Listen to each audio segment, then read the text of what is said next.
నిజంగా కూడా చాలా చాలా బాధాకరమైనటువంటి ఇన్సిడెంట్, విషాదమైనటువంటి ఇన్సిడెంట్.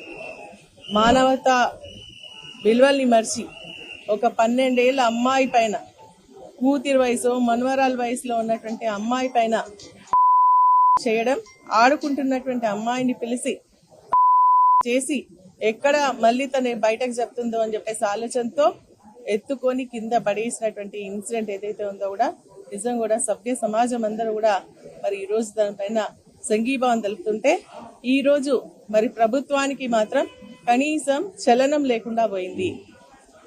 ఆ అమ్మాయి ఫస్ట్ హాస్పిటల్కి పోయి ట్రీట్మెంట్ చేసుకున్న తర్వాత వాళ్ళ తల్లిదండ్రులకు చెప్పడానికి భయపడి మేనమామను పంపిస్తే మేనమామతో ఈ సంఘటన చెప్పి బాధపడుతున్నటువంటి పరిస్థితి. ఈ రోజు ఇక్కడ డాక్టర్స్ మాట్లాడినప్పుడు కూడా వాళ్ళు ఏం చెప్తా ఉన్నారంటే, మగ వాళ్ళు ఎవరైనా హెచ్ఓడీస్ కానీ లేదంటే ఆర్ఎంఓస్ కానీ డాక్టర్స్ కానీ వస్తే ఆ అమ్మాయి భయభ్రాంతులకు గురవుతుంది. అంటే అంత ఘోరంగా అమ్మాయిని, చిన్న అమ్మాయిని మరి చిత్రహింసలు పెట్టినటువంటి ఘటన మనం ఇప్పుడు చూడడం జరుగుతోంది. మరి ప్రభుత్వం ఎందుకు స్పందిస్తలేదని చెప్పేసి నేను అడుగుతా ఉన్నాను. ఈరోజు కాంగ్రెస్ పార్టీ హయాంలో మరి మహిళలకు రక్షణ కరువైపోయింది.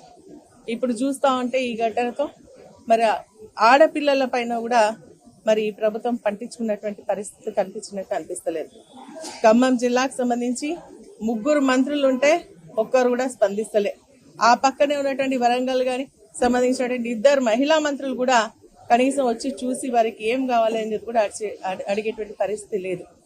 మరి ఇక్కడ పరిస్థితి చూస్తానంటే అమ్మాయి దాదాపు ఇంకా స్పైన్ దెబ్బతిని నడిచేటువంటి పరిస్థితి లేకుండా ఉన్నట్టుగా కనిపిస్తా ఉంది. ప్రభుత్వం నిర్లక్ష్యం వహిస్తా ఉంది. ఇప్పటికి కూడా ట్రీట్మెంట్ కి సంబంధించి కూడా చర్యలు తీసుకోవట్లేదు.